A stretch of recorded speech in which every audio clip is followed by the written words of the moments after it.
Pakistan community forum Austria کے زیر اہتمام 5 اگست کو انڈین سفارت خانہ ویانا کے سامنے ایک احتجاجی مظاہرے کا انعقاد کیا گیا، جس میں پاکستانی، کشمیری اور آسٹریا کی مقامی تنظیموں کے عہدیداران کے علاوہ مقامی صحافیوں اور سول سوسائٹی کے ممبران نے بھرپور شرکت کی۔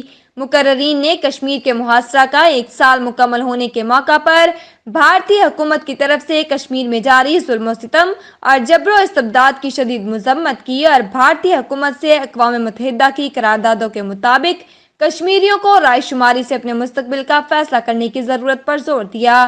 مقررین نے کہا کہ بھارت کے 5 اگست 2019 کے اقدام سے کشمیر ایک اجتماعی جیل کی شکل اختیار کر چکا ہے۔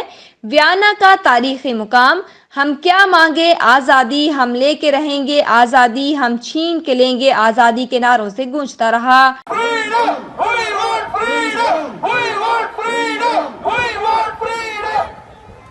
مظاہرے کے اختتام پر بھارتی سفارت خانہ کو ایک احتجاجی یادداشت بھی پیش کی گئی۔ اس موقع پر آسٹریین سیکیورٹی فورس بھاری تعداد میں موجود رہی۔